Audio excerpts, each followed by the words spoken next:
Olá, meu caro espectador do canal Arrese Dicas Automotivas. Hoje, segunda-feira, estamos aí começando a semana e eu quero mostrar para vocês dois carros que estão aqui na oficina. Um é uma verificação que eu fiz de um serviço que foi feito em São José dos Campos, porque esse carro foi adquirido pelo meu cliente lá em São José, estava na garantia, ele apresentou um problema de cabeçote. Então eu queria mostrar para vocês uma curiosidade a respeito disso, até porque na época, eu acho que já fazem bem aí seus 4 meses, que esse carro esteve aqui, eu mostrei o teste apresentando o defeito no cabeçote num dos vídeos que eu postei no canal. Já faz um certo tempo, eu posto vídeo semanalmente, agora de estalo de dedo eu nem lembro para falar para vocês. Mas está postado e eu vou mostrar para vocês agora um teste mostrando que o cabeçote está zerado, não tem perda de compressão, não tem perda de pressão, tá redondinho. Vou mostrar isso, mas eu quero mostrar um ponto alto do vídeo em especial, é um problema num polo, problema com bomba de vácuo do sistema de freio. Então fique ligado, você que tem um Volkswagen, você que é um apreciador do assunto, que gosta do tema manutenção automotiva, é bastante interessante, eu tenho certeza que você vai gostar, beleza? Fique ligado, porque esse é mais um vídeo Arrese Dicas para você.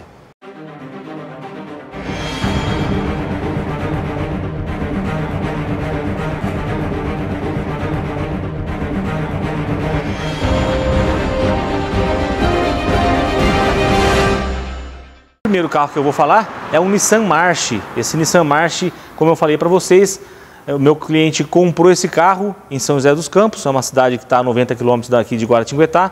Vindo de lá para cá o carro ferveu, já começou a apresentar problemas de temperatura. E aí aqui dentro do município, em percursos curtos de 3 a 5 km, novamente o carro apresentou alta temperatura, precisou parar, enfim. E aí ele trouxe para eu dar uma olhada, eu constatei que havia queimado a junta de cabeçote do carro. Só que como o carro estava em garantia da loja, ele pediu para que fosse feito o serviço lá. Afinal de contas, a loja exigiu que fosse feito no mecânico que eles tinham parceria, enfim, aquela coisa que todo mundo já sabe, né? São as parcerias das lojas e aí eles não vão deixar quem comprou um carro levar no seu mecânico, porque em tese a pessoa talvez faça mais do que o necessário e eles, por uma questão de custos, evitam isso. Bom, enfim, o carro está aqui e eu analisei o motor, mas antes deixa eu mostrar o carro para vocês. Esse aqui é o Nissan March, ele é ano 2015, o motor dele é 1.0, 3 cilindros. Tá aqui, já está montado e está funcionando redondinho.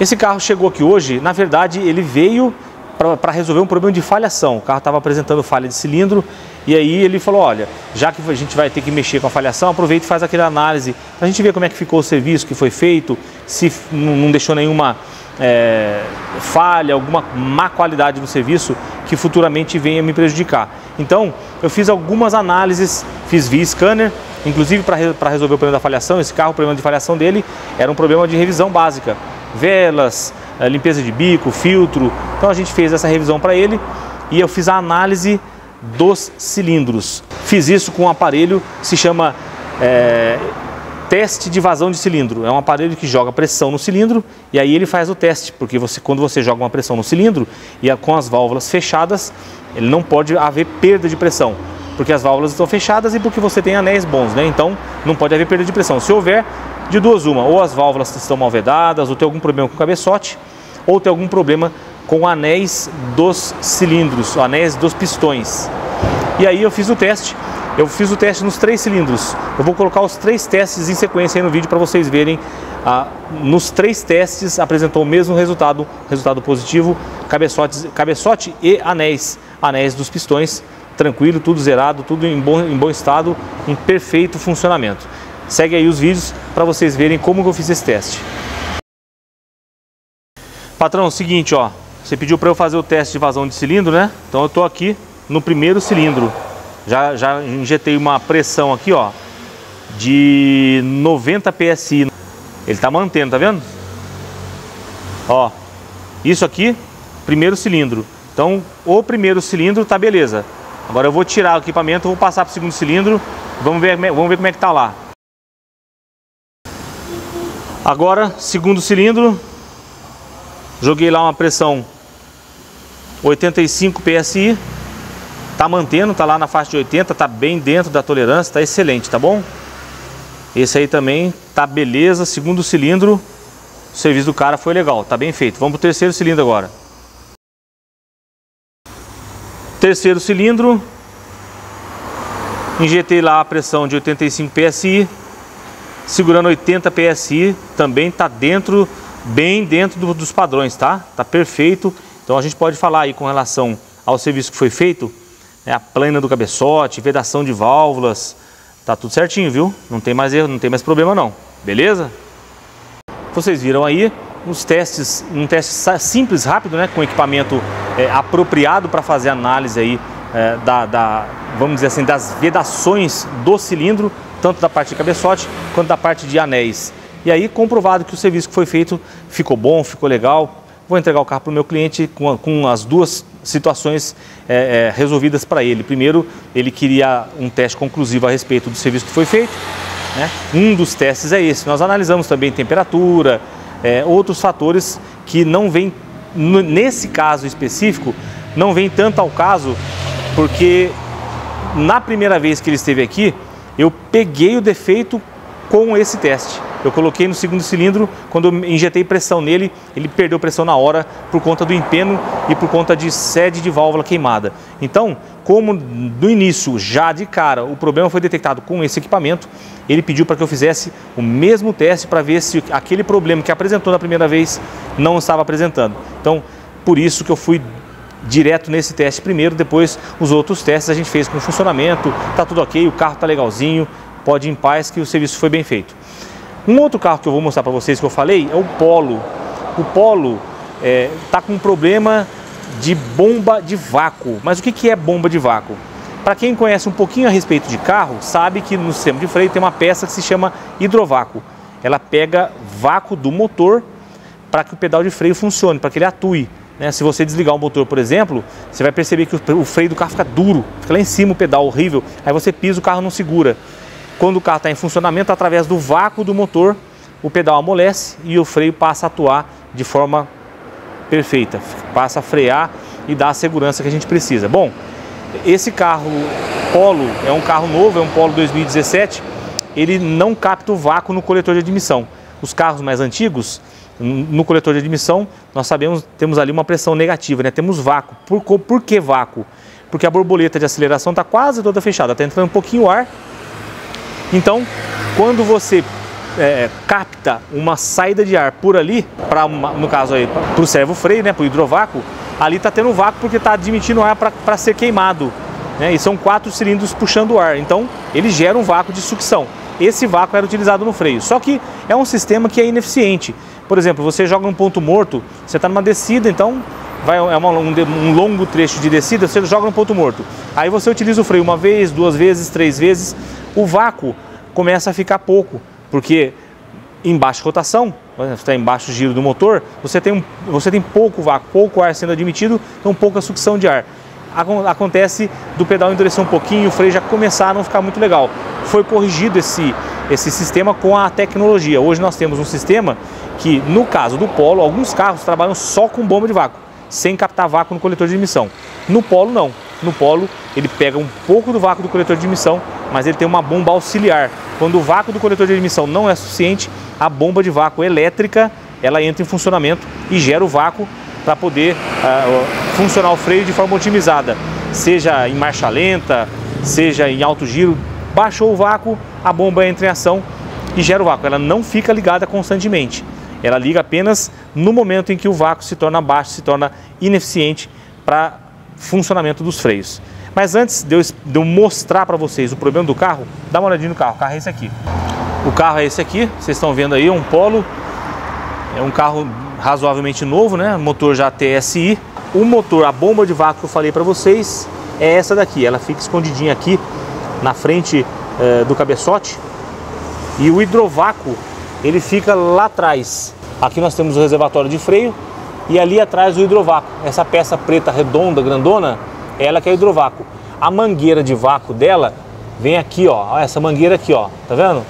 Essa mangueira vem, ela sobe aqui no filtro de ar, contorna. Aí aqui, bem aqui assim, ó, ela faz um T, tá vendo? Uma ponta dela vem para o coletor de admissão, a outra vem aqui para a bomba de vácuo.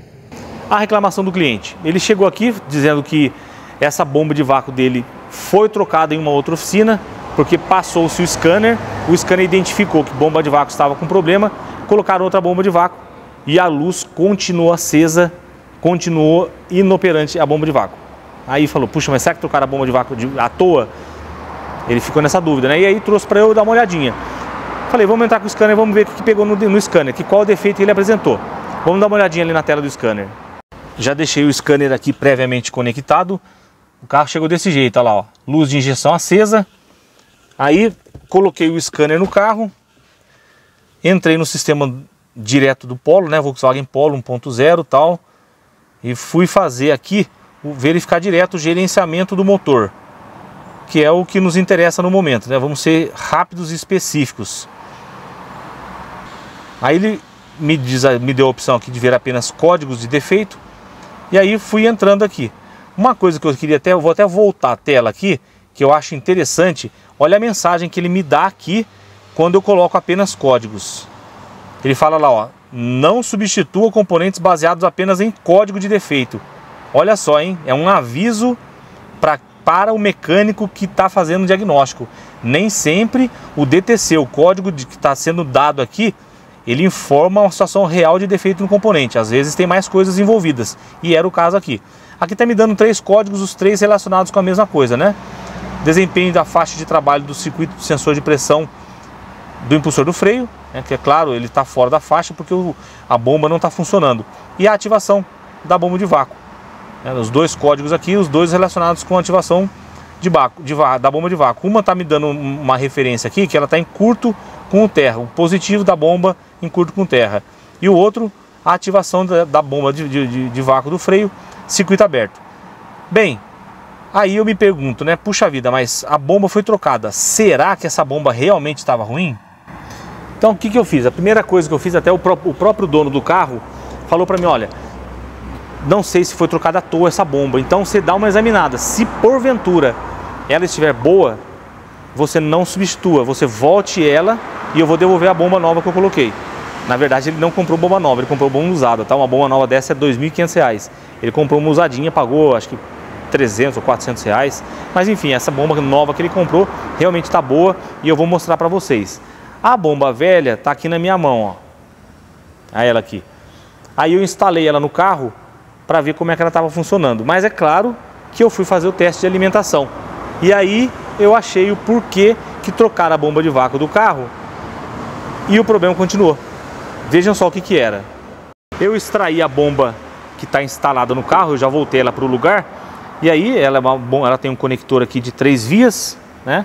Essas 3 vias aqui, ele tem um 12 volts constante, um terra constante e um sinal. Esse sinal, o momento que é necessário que a bomba entre em funcionamento, ele recebe 12 volts e a bomba arma. Quando não há necessidade mais, a bomba desarma e aí ela fica inoperante até novo ciclo de trabalho. Acontece que a hora que eu tirei o conector e eu fui testar a alimentação, ele não tinha o 12 volts constante. Falei, mas por que está sem 12 volts constante? Aí abri aqui a caixa de fusíveis do carro e veio a surpresa que eu não esperava. Para uma pessoa, para um mecânico que fez a manutenção, trocou a bomba de vácuo, o mínimo que se espera é que ele analisasse a alimentação do sistema, né? A alimentação desse carro, da bomba de vácuo, é esse fusível aqui, ó. Se você contar do lado do farol para cima, 1, 2, 3, 4, 5, 6, o 7º fusível.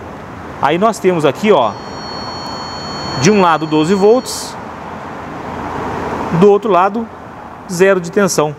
Mas será possível? Será que esse fusível está queimado?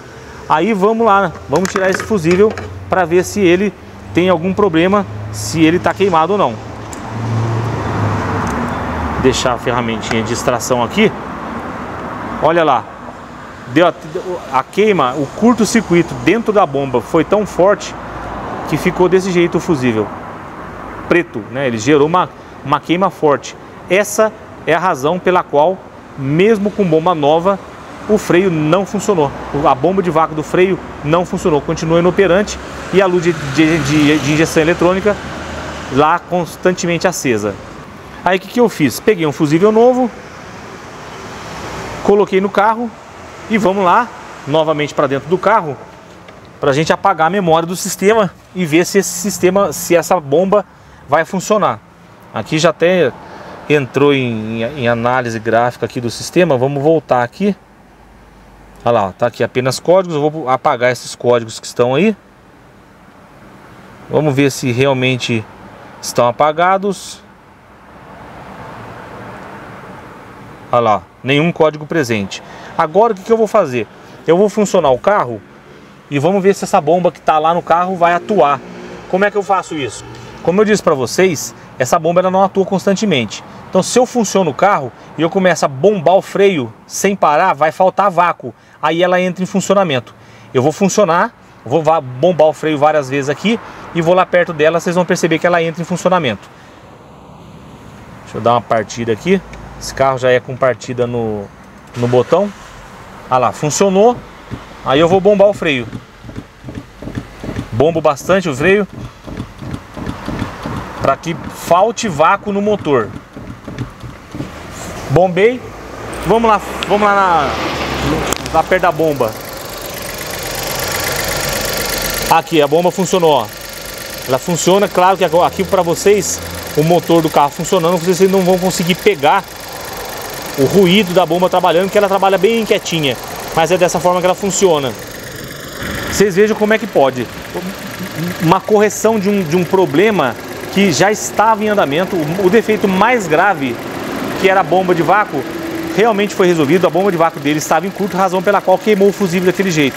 Só que trocou a bomba de vácuo e faltou conhecimento para ver uma coisa simples como um fusível. Aí entra naquela questão que eu mostrei na tela do scanner para vocês.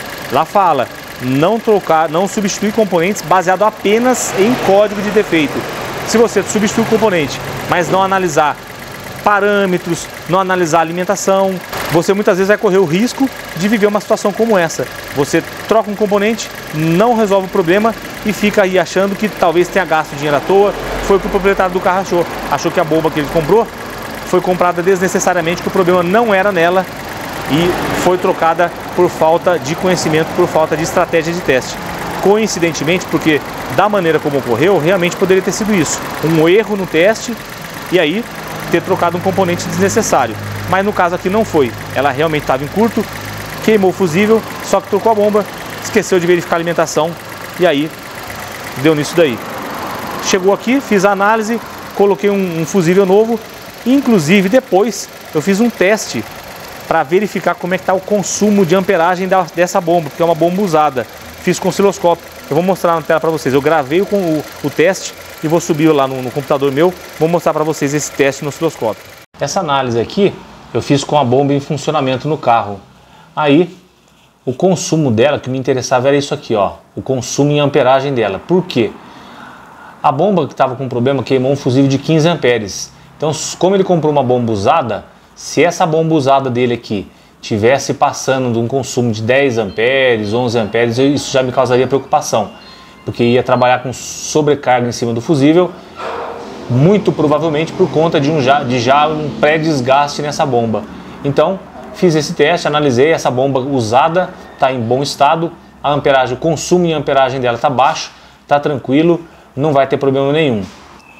Agora olha quando eu fiz a análise da bomba do carro que foi retirada do carro, tá lá, ó.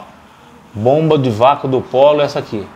Vou ter tirado do lugar para ficar mais fácil de vocês verem, olha lá, ó.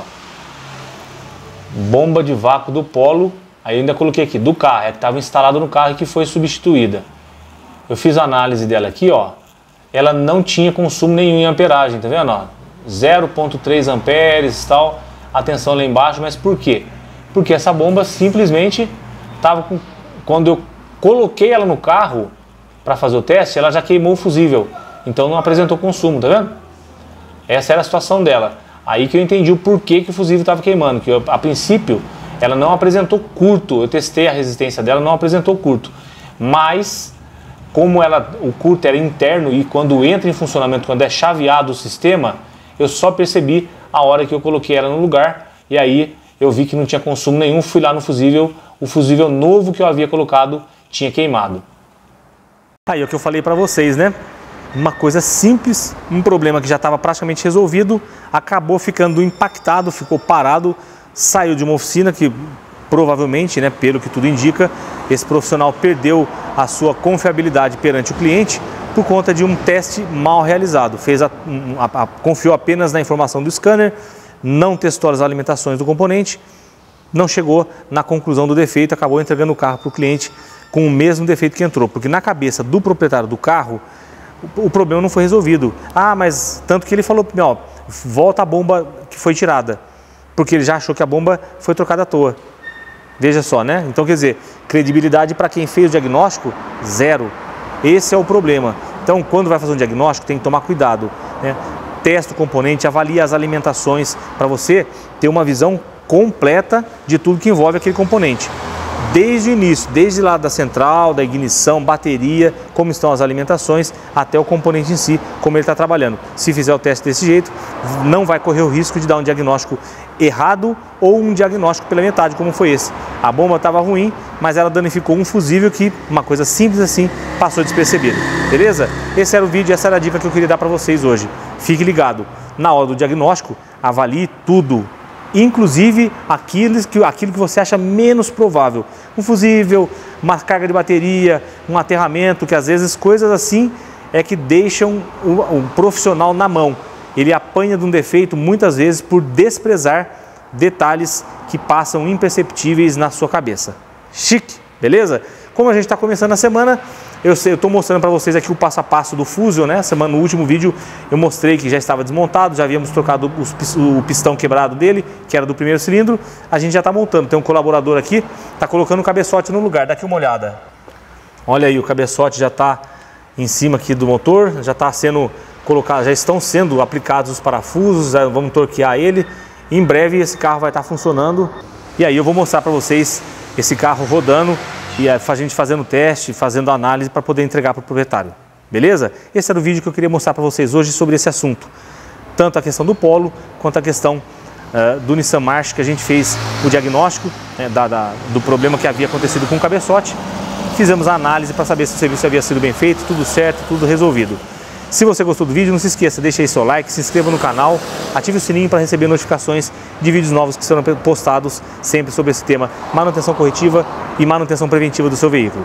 Um grande abraço a todos, uma ótima semana e até o próximo vídeo.